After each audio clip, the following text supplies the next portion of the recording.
오늘은 약 2000년 전에 탄생하신 예수님의 탄생을 기념하는 성탄절입니다. 그러나 정확하게 예수님의 탄생하신 날짜는 아무도 몰라요. 왜냐하면 성경에 기록되어 있지 않기 때문이에요. 단지 우리 교회는 한 날짜를 정해서 예수님의 탄생을 기념하는 것입니다. 그 날짜가 12월 25일로 전통적으로 그렇게 내려온 거예요.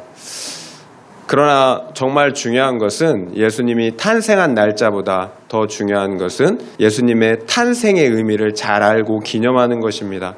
정말 예수님이 탄생한 날짜가 중요했다면 아마 성경은 그 날짜를 기록해 놓았을 거예요. 세상 사람들을 한번 보세요. 예수님의 탄생의 의미를 알지 못하니까 먹고 마시고 즐기고 이게 전부예요. 사실은 가장 거룩해야 할 날이 가장 퇴폐스럽고 향락적인 날이 됐다라는 거예요. 우리도 마찬가지예요. 예수님의 성탄의 의미, 탄생의 의미를 알지 못한다면 우리도 성탄절은 그냥 놀기 좋은 날일 뿐이에요. 따라서 우리는 예수님의 탄생의 의미, 성탄절의 의미를 반드시 알고 기념하고 기뻐해야 합니다. 그렇다면 어떻게 예수님의 성탄의 의미를 우리는 알 수가 있을까요? 예수님이 어떤 분이신지, 그리고 예수님이 어떤 일을 하셨는지를 알면 성탄의 의미, 예수님의 탄생의 의미를 알 수가 있습니다. 그래서 오늘 저는 예수님은 누구신가, 또 예수님은 어떤 일을 하셨는가라는 관점을 가지고 예수님의 탄생의 의미, 성탄절의 의미를 함께 나누면서 은혜를 또 받기를 원하는 것입니다. 함께 읽은 본문 중에 18절 말씀을 함께 읽겠습니다. 18절입니다. 예수 그리스도의 나심은 이러하니라. 그의 어머니 마리아가 요셉과 약혼하고 동거하기 전에 성령으로 잉태된 것이 나타났더니, 요셉은 마리아와 정혼한 사이였지만 결혼은 하지 않은 상태였죠. 그래서 요셉은 마리아가 성령으로 잉태되었다라는 그 이야기를 듣고 심히 고민했어요. 자신의 약혼녀가 잠자리도 갖지 않았는데 임신했다라는 거예요. 미칠 노릇이죠. 그 당시 법으로는 약혼녀 마리아를 돌로 쳐 죽일 수도 있는 그런 상황이었어요. 그러나 요셉은 문제를 일으키지 않고 그냥 조용히 관계를 끊으려고 합니다.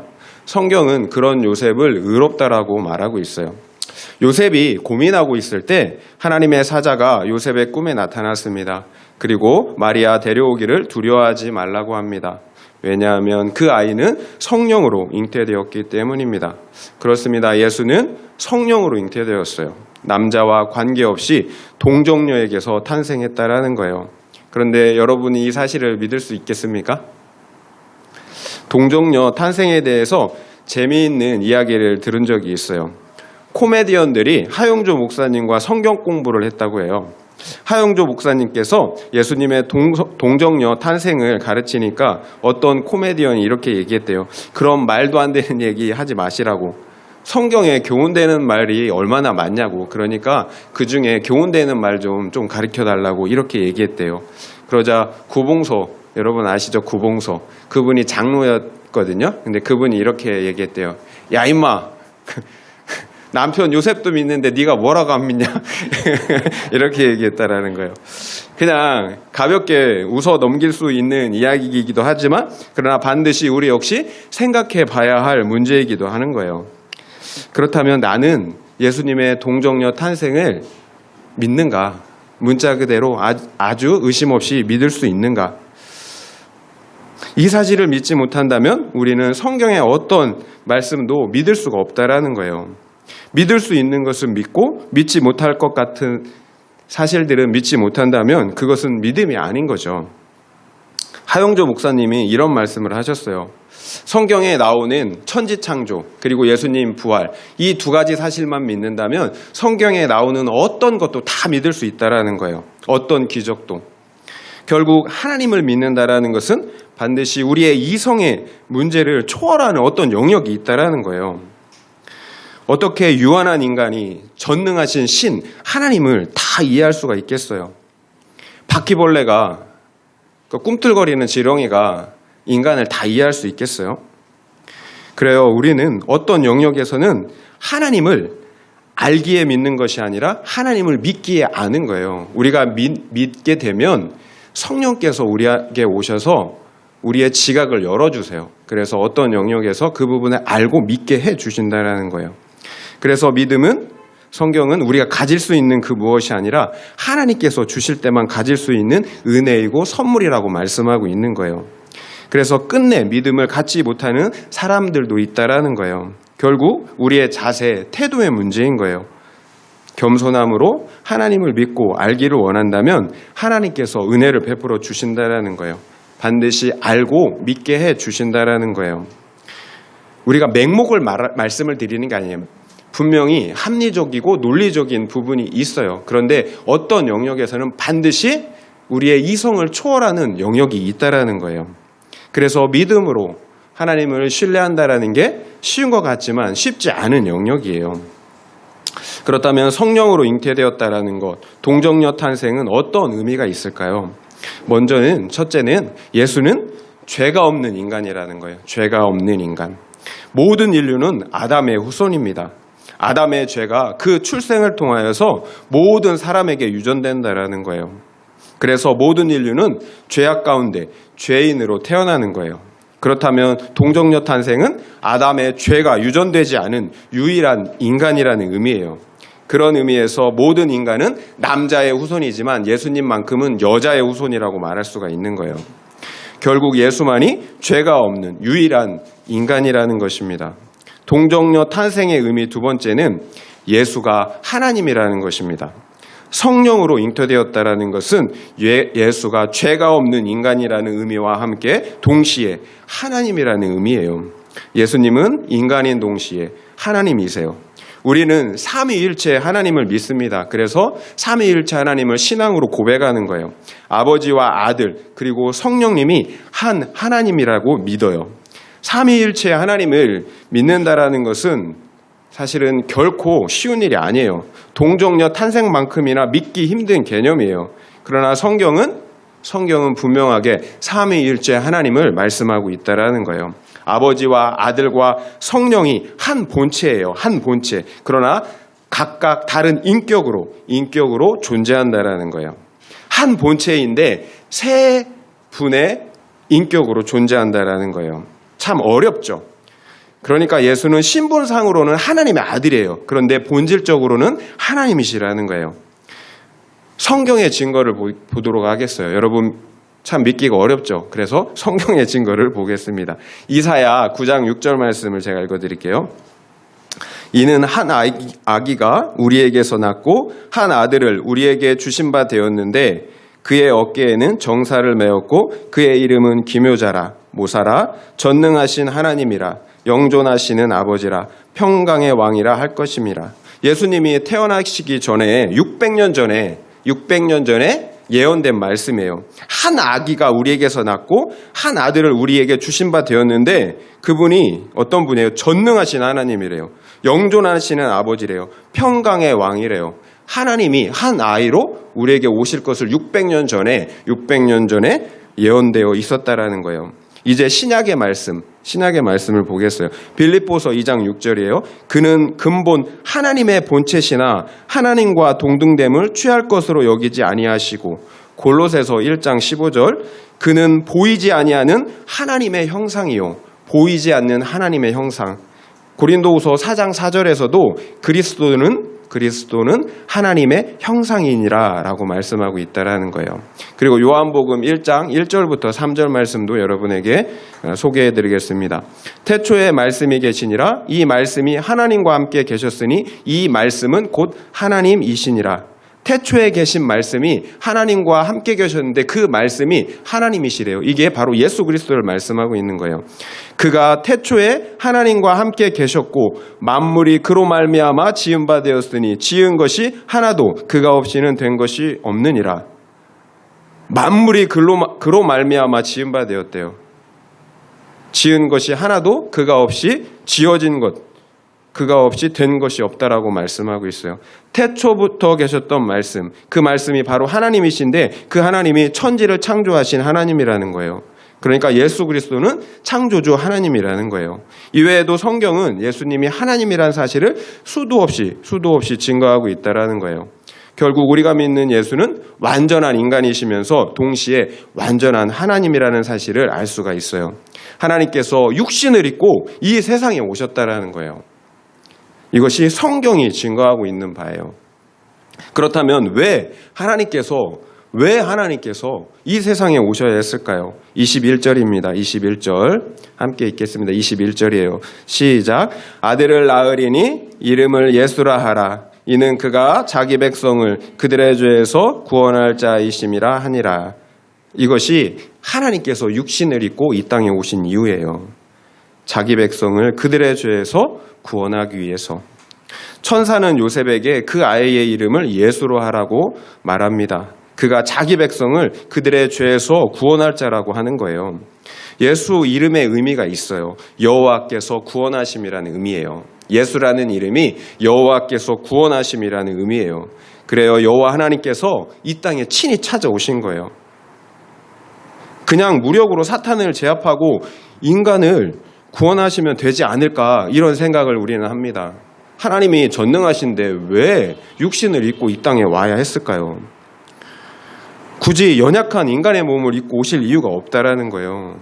그냥 무력으로 사탄을 제압하고 인간을 구원하면 된다라는 거예요. 하나님이 힘이 없기 때문이 아니잖아요. 하나님은 전능하세요. 그러나 아무리 대통령이라도 자기 아들이 죄를 지면 그 죄의 값을 받아야 되는 거예요. 그것이 법치국가예요. 하나님 역시 마찬가지예요. 하나님의 나라는 하나님께서 제정하신 법과 질서 위에서 다스려지는 나라예요. 하나님은 전능하시지만 죄가 있는 자를 죄가 없다라고 봐줄 수가 없다라는 거예요. 그 공의의 법에 따라서. 하나님조차 그 나라의 법을 마음대로 깨트릴 수가 없다라는 거예요. 그렇게 하는 것은 자기 자신을 부인하는 행위예요. 만약 하나님께서 법을 어긴다면 하나님의 나라는 무너지고 마는 거예요. 그러면 하나님의 법에 따르면 뭐라고 얘기할까요? 죄의 삭은 사망이라고 말씀하고 있다라는 거예요. 죄의 삭은 사망. 뿐만 아니라 모든 사람이 죄를 범하였음에 하나님의 영광에 이르지 못한다라고 말씀하고 있다라는 거예요. 그래요. 죄의 대가는 사망이에요. 문제는 모든 사람이 죄를 범하였다라는 거예요. 그렇다면 한 사람도 예외가 없이 영원한 사망, 심판에 처해져야 한다라는 거예요. 죄의 대가를 치러야 한다라는 거예요. 이 세상을 한번 보세요. 우크라이나를 위해서 함께 기도했잖아요. 죄로 가득한 세상이에요. 전쟁과 살인과 착취와 불평등으로 가득한 이 세상이 바로 인간들이 만들어낸 죄의 결과라는 거예요. 죄로 가득한 이 세상이 바로 우리 인간들이 죄인이라는 사실을 분명하게 증거하고 있다라는 거예요. 저는 수시로 제 안에 있는 그 끔찍한 죄악된 그 생각들을 보면서 깜짝깜짝 놀래요. 그리고 만약 우리 성도님들이 제 안에 있는 이 제 속마음을 훤히 들여다 본다면 정말 이게 소름이 딱 끼쳐요. 정말 큰일 나겠구나. 나를 위선자, 저런 철저한 위선자가 있나. 그리고 저를 다시는 보지 않겠구나. 이런 걱정이 사실은 살짝 들 때가 있어요. 물론 마음으로 짓는 죄는 세상 법으로 따지면 죄가 아니에요. 살인이나 도둑질이나 폭행처럼 감옥에 가는 죄는 분명히 아니에요. 그래서 기준의 문제인 거예요. 내 기준이냐 하나님의 기준이냐. 문제는 내 기준, 우리의 기준으로 판단을 받는 것이 아니라 우리를 만드신 하나님의 기준으로 우리가 판단을 받고 심판을 받게 된다라는 거예요. 애초에 하나님은 우리를 당신의 형상을 가진 완전한 존재, 거룩한 존재로 만드셨다라는 사실을 잊지 말아야 돼요. 우리가 하나님을 떠나 타락함으로 망가진 모습을 우리가 가지고 있을 뿐이지 하나님은 우리를 애초에 그렇게 창조하지 않았다라는 거예요. 저 역시 거듭나기 전 하나님의 말씀이 없을 때에는 일상에서 수시로 짓는 그 죄들을 전혀 죄라고 생각하지 못했어요. 결국 기준의 문제라는 거예요. 기준의 문제. 개의 기준으로 보면 안 되죠. 우리 인간들의 삶의 관계를. 마찬가지예요. 우리의 기준으로 하나님을 볼 수는 없다라는 거예요.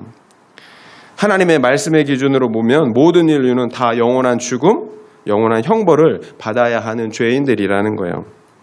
이제 여러분이라면 어떻게 하시겠어요? 나의 형상대로 지음을 받은 그 자녀들이 하나님을 대적함으로 죄를 짓고 영원한 죽음에 처해져야 되는 그런 상황이에요. 여러분의 자녀들이 그런 상황이라면 여러분은 어떻게 하시겠어요? 여러분은 살인의 추억이라는 영화를 아마 기억하실 거예요. 실제 화성 연쇄 살인 사건을 모티브해서 이렇게 만든 영화였어요. 영원한 미제 사건으로 남을 뻔한 이 살인 사건의 범인이 몇 년 전에 밝혀졌어요. DNA 감식을 통해서 범인이 다른 살인죄로 복역 중이던 이춘재라는 사실이 밝혀진 거예요. 그런데 제가 특이하게 생각했던 것 중에 하나가 모든 사람들이 이춘재를 죽일 놈이라고 욕을 하는데 유일하게 한 사람만은 이춘재를 감싸더라는 거예요. 바로 이춘재의 어머니였어요. 그의 어머니가 인터뷰하는 것을 보았어요. 그 아이가 원래 그런 아이가 아니었는데, 본래 어려서부터 착한 아이였는데 어떻게 하다가 그렇게 되었는지 모르겠다고 이렇게 말하는 것을 보았어요. 이렇게 아무리 악한 자녀를 둔 부모라 할지라도 자기 자녀를 감싸게 되어 있어요. 모든 사람이 죽일 놈이라고 손가락질해도 부모만큼은 그럴 수가 없다라는 거예요. 왜 그럴까요? 내 피부치니까, 사랑하니까. 하나님께서도 마찬가지세요. 하나님은 당신의 형상대로 지음을 받은 자녀들을 사랑하세요. 당신의 피조물이 영원히 멸망하는 것을 슬퍼하신다라는 거예요. 그냥 지켜볼 수가 없다라는 거예요. 결국 하나님이 선택하신 방법은 자기 자신을 희생하시는 거였어요. 그래서 자기 백성들에 대한 죄값을 하나님께서 대신 지불해 주시는 것이었어요. 자신의 법을 충족하시는 방법, 자신의 법을 지키는 방법으로 구원하셔야 했기 때문이에요. 히브리서 9장 22절 말씀을 읽어드리겠습니다. 율법을 따라 거의 모든 물건이 피로써 정결하게 되나니 피 흘림이 없은즉 사함이 없느니라. 피 흘림이 없은즉 사함이 없느니라. 구약의 동물 제사 제도는 우리에게 죄의 값은 사망이라는 사실을 알려줘요. 그리고 죄를 속하기 위해서는 반드시 피를 흘려야 한다라는 사실 역시 가르쳐 준다라는 거예요. 그러나 문제는 염소와 송아지와 같은 동물의 피로서는 인간의 죄를 없앨 수가 없었다라는 거예요. 왜냐하면 인간의 죄가 너무나 크고 엄청나기 때문이에요. 그리고 동물의 피는, 동물의 그 가치는 유한하기 때문이에요. 결국 죄가 없는 존재, 인간의 모든 죄를 속량할 수 있는 절대적인 존재, 그 죄물이 필요했다라는 거예요. 하나님밖에 없는 거죠. 그러나 하나님은 제물이 되실 수가 없어요. 왜냐하면 하나님은 영이시기 때문에. 따라서 하나님께서 인간이 되셔야 했던 것입니다. 그래서 예수 그리스도는 100% 하나님이시면서 동시에 100% 인간이셔야 했다라는 것입니다. 요한복음 1장 29절을 읽어드리겠습니다. 이튿날 요한이 예수께서 자기에게 나아오심을 보고 이르되 보라 세상 죄를 지고 가는 하나님의 어린 양이로다. 예수님이 지나가는 것을 보고 요한이 한 말이에요. 세상 죄를 지고 가는 하나님의 어린 양이로다. 하나님께서 육신을 입고 이 세상에 오신 이유예요. 예수님께서 태어나신 이유, 희생 제물, 어린 양이 되시기 위함이에요. 십자가에서 죽으시기 위해서 태어나셨다라는 거예요. 이것이 예수님의 출생의 목적이에요. 죽기 위해서 제물이 되기 위해서 예수님께서 출생하신 거예요. 과연 우리 중에서 죽기 위해서 태어난 사람이 있습니까? 우리는 우리의 행복, 우리의 자아 실현을 위해서 태어나지 않았습니까? 당신은 사랑받기 위해 태어난 사람, 정말 모든 교회가 즐겨 부르는 찬양, 세상 사람들도 따라 부르는 그런 국민 찬양. 그런데 예수님은 죽기 위해서 태어나셨어요. 사랑받기 위해서 태어나신 것이 아니라 죽기 위해서 태어나셨다라는 거예요. 이사야 53장 5절부터 6절 말씀을 읽어드리겠습니다. 그가 찔림은 우리의 허물 때문이요 그의 상함은 우리의 죄악 때문이라. 그가 징계를 받음으로 우리는 평화를 누리고 그가 채찍에 맞음으로 우리는 나음을 받았도다. 우리는 다 양 같아서 그릇 행하여 각기 제 길로 갔거늘 여호와께서는 우리 모두의 죄악을 그에게 담당시키셨도다. 앞서 말씀드린 것처럼 이사야서는 예수님께서 태어나시기 전 약 600년 전에 쓰인 예언서예요. 600년 전에 하나님께서 육신으로 오실 것을 예언하고 있다라는 거예요. 그런데 그 하나님이 우리의 죄악을 대신해서 고난당하시고 희생당하실 것 역시 미리 예언되어 있었다라는 거예요. 하나님이 이처럼 고난당하실 것을 미리 예언하고 있다라는 거예요.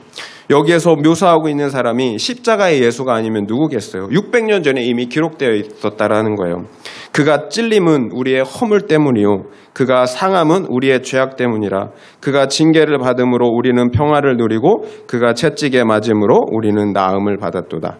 우리는 다 양 같아서 각기 제 길로 갔거늘 여호와께서는 우리 모두의 죄악을 그에게 담당시키셨도다. 우리는 다 양 같아서 각기 제 길로 가는데 여호와께서는 우리의 모두의 죄악을 그에게 담당시키셨습니다. 그래요, 하나님께서는 우리의 죄악 때문에 죽기 위해서 태어나셨습니다. 그렇다면 우리는 예수님의 탄생을 축하할 수가 없는 거예요. 죽기 위해 제물이 되기 위해서 태어나신 하나님께 우리가 어떻게 축하를 할 수가 있겠어요? 이 땅에서의 우리의 현실을 제대로 인식해야 합니다.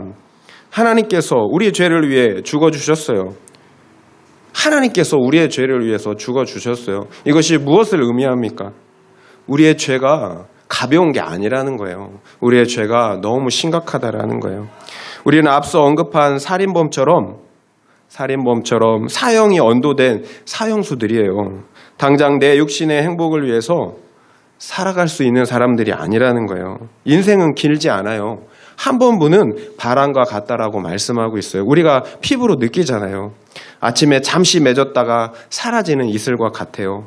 안개와 같아요. 모든 인생은 찰나 순식간이에요.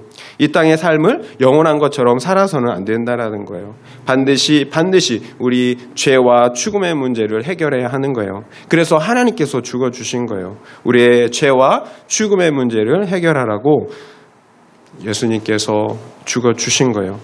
반드시 회개하고 예수를 믿어 우리의 죄와 죽음의 문제를 해결해야 합니다. 이 땅을 사는 동안 우리는 반드시 이 문제를 해결해야 되는 거예요. 여러분에게 생각할 수 있는 적용 질문을 드리겠습니다. 죄와 죽음의 문제를 해결하셨습니까? 예수 그리스도가 나의 죄를 대속하셨다는 사실을 믿고 확신하십니까? 그래서 나는 지금 죽어도 천국에 갈 수 있다고 확신하십니까? 한번 생각해 보시기 바랍니다. 죄와 죽음의 문제를 해결하셨습니까? 예수 그리스도가 나의 죄를 대속하셨다는 사실을 믿고 확신하십니까? 그래서 지금 죽어도 천국에 갈 수 있다고 확신하십니까? 한번 생각해 보시기 바랍니다. 하나님의 이런 희생은 이해할 수 없어요. 미친 짓이에요. 우리가 생각할 때는 미친 짓이에요. 이해할 수 없어요. 그래서 믿어지지 않는 게 사실이에요. 이것은 무슨 꾸며낸 이야기 같아요. 그러나 하나님은 우리가 믿을 수 있는 확실한 증거를 주셨어요. 바로 예수님의 부활이에요. 하나님 외에 누가 죽음을 이기시고 다시 살 수가 있겠어요? 그래서 성경은 우리에게 믿을 수 있는 증거, 너희들 못 믿겠지? 그래서 우리에게 믿을 수 있는 증거를 주셨다라는 거예요. 3일 만에 다시 살아나신 거예요. 제자들을 보세요. 제자들. 그 겁쟁이 제자들. 예수님이 잡혀 돌아가시던 그날 제자들은 다 예수님을 버리고 도망갔어요. 나 살려고. 그런데 예수님이 부활하신 그 예수님을 보았을 때, 부활하신 예수님을 만났을 때 제자들은 완전히 뒤바뀌었어요. 죽음을 무릅쓰고 복음을 전하다가 대부분의 사람들이 다 순교를 당했어요. 겁쟁이들이 하루아침에 그렇게 변화될 수 있었던 건 무엇 때문일까요? 부활하신 예수님을 만났기 때문이에요. 그래요. 부활이야말로 하나님께서 죄와 사망을 이기셨다라는 가장 확실한 증거입니다. 본문 22절, 23절을 읽겠습니다. 22절, 23절이에요. 이 모든 일이 된 것은 주께서 선지자로 하신 말씀을 이루려 하심이니 이르시되 보라 처녀가 잉태하여 아들을 낳을 것이요 그의 이름은 임마누엘이라 하리라 하셨으니 이를 번역한즉 하나님이 우리와 함께 계시다 함이라. 아멘. 이 말씀 역시 구약의 이사야서에 기록된 말씀이에요. 역사적 부활이 객관적인 증거라면 우리와 함께 하시는 임마누엘 하시는 하나님은 빼도 박도 못하는 결정적인 증거예요. 우리 내면의 주관적인 증거라는 거예요.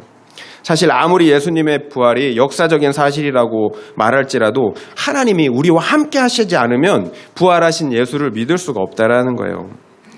부활하신 예수가 지금 어디 있나요? 부활하신 예수. 여러분 안에 있지 않나요? 여러분 안에. 성령으로 우리와 함께하고 계시는 거예요. 그래서 예수의 부활을 믿을 수가 있는 거예요. 그래서 또 그 예수가 죄와 사망을 이기신 하나님이라는 사실을 믿을 수가 있는 거예요. 왜 그래요? 부활하신 예수님이 우리 안에 있기 때문에, 나와 함께 하시기 때문에 그분이 하나님이라는 것, 그분이 나의 죄와 죽음을 이기셨다라는 걸 믿을 수가 있는 거예요. 나와 함께 하시는 하나님의 실제가 있기 때문이에요.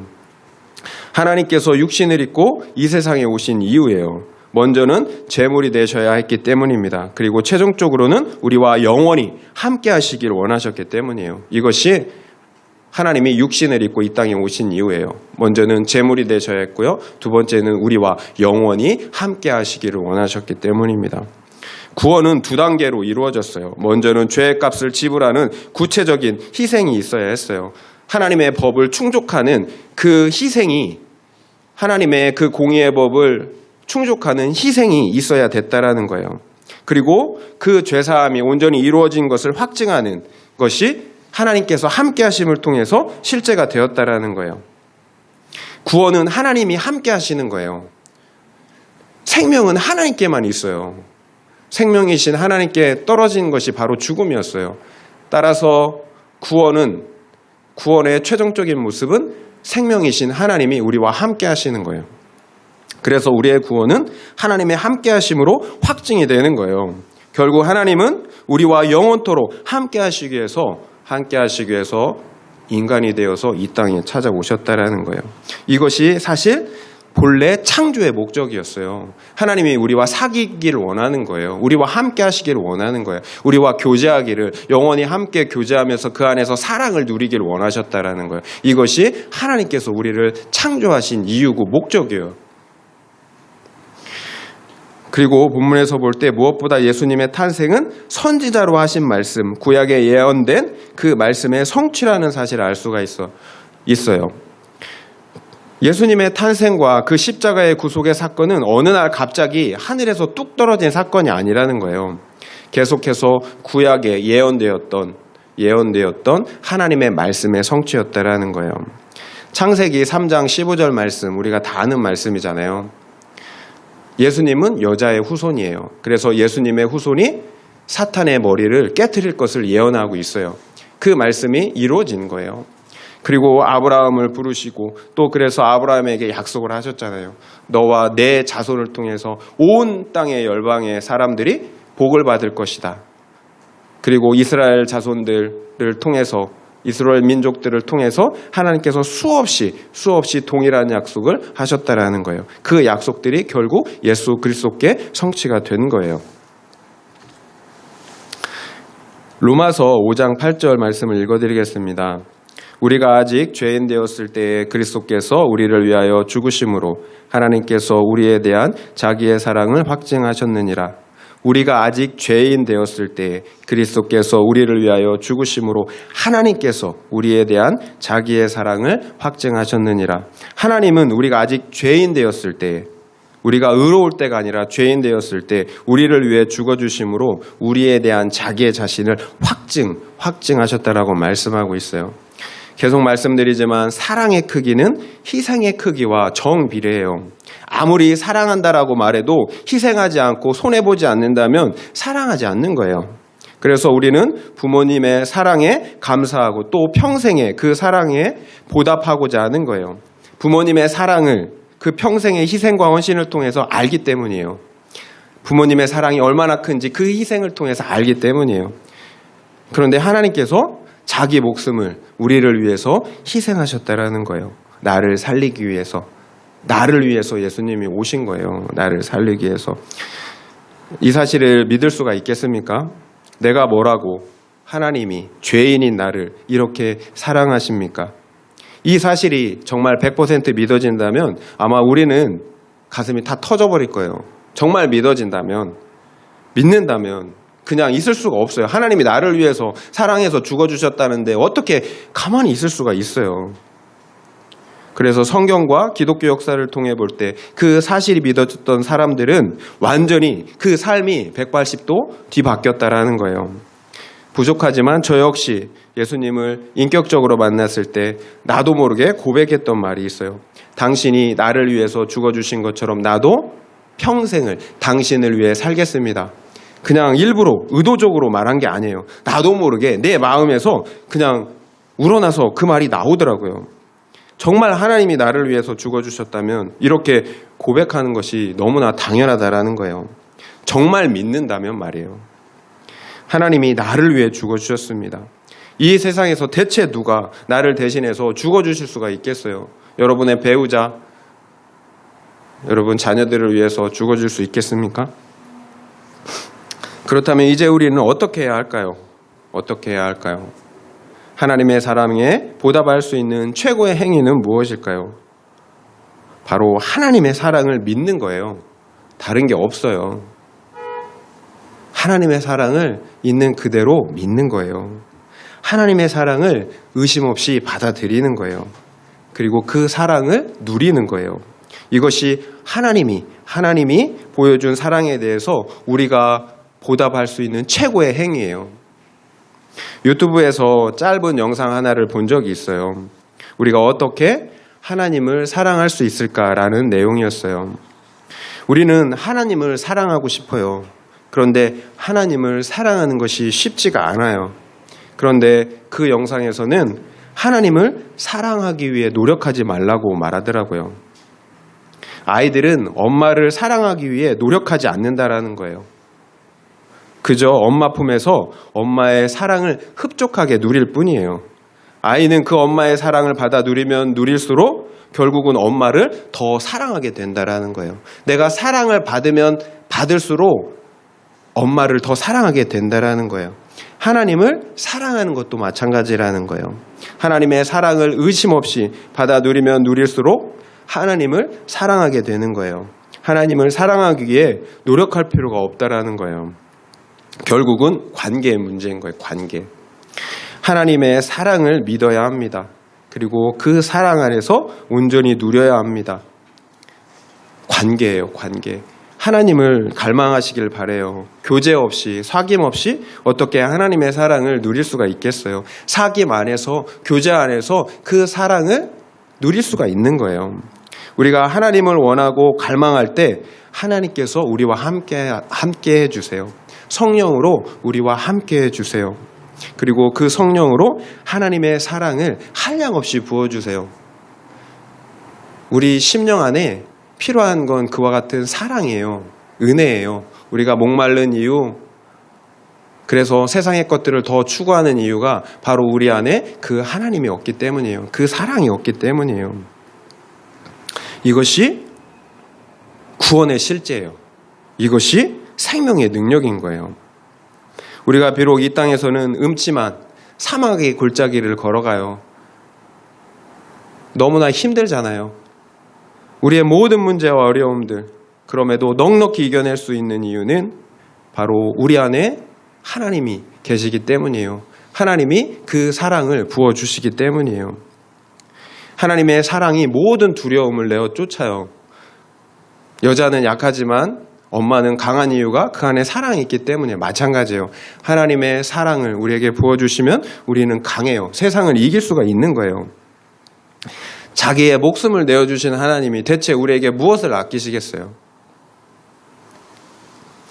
하나님의 사랑을 믿고 누리는 우리가 되기를 바랍니다.